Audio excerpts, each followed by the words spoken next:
CST, une bien triste nouvelle qui vient d'être annoncée par l'AFP. Ce mardi 15 novembre 2022, le créateur de l'émission Chef d'œuvre en péril Pierre Delagarde est mort à l'âge de 90 ans. CST à Paris que Pierre Delagarde est né. Après avoir obtenu son diplôme au lycée Louis-le-Grand, il a fait des études supérieures en droit, lettres et philosophie. Sa passion pour le patrimoine est survenue dès l'adolescence, lui qui aimait sillonner la France pour visiter des églises ou encore des châteaux. Au fil du temps, la sauvegarde de ce patrimoine est devenue l'une de ses missions. Après avoir débuté sa carrière de journaliste à l'ORTF, au journal Parler, il a créé son émission culte Chef d'œuvre en péril, d'abord à la radio puis à la télévision sur la chaîne publique Antenne 2. Entre 1962 et 1974, il a ainsi sauvé de la ruine plus de 150 monuments. Ce n'est pas tout. De 1964 à 1992, Pierre Delagarde a organisé dans le cadre de ses émissions un concours national pour faire connaître et récompenser les sauveteurs de monuments les plus méritants.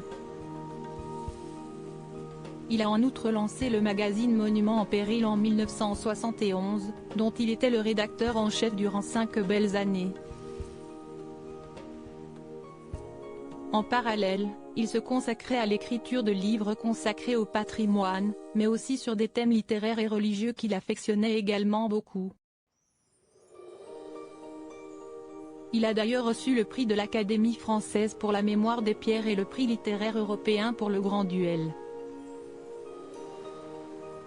Stéphane Bern le connaissait bien, sa passion et son amour lui ont permis d'être fait chevalier de la Légion d'honneur et chevalier des arts et lettres. Il a également reçu le prix Média Art de l'UNESCO en 1991. Autant de projets et de récompenses qu'il laisse dans les esprits de tous, alors que lui a rejoint les étoiles ce mardi 15 novembre 2022. Son digne successeur Stéphane Bern le connaissait bien. Il lui avait d'ailleurs rendu un bel hommage dans l'avant-propos de son ouvrage Dictionnaire amoureux du patrimoine sorti en 2019 aux éditions Plomb. Un ouvrage qu'il a publié avec son fils, le journaliste Olivier Delagarde. Ce décès laisse donc le compagnon de Yory Bayrès dans un terrible chagrin, ainsi que les autres proches de Pierre Delagarde.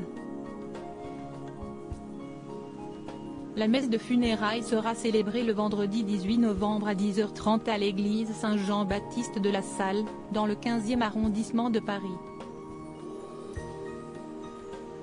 Le lendemain aura lieu l'inhumation à 15h à Azolette, Rhône.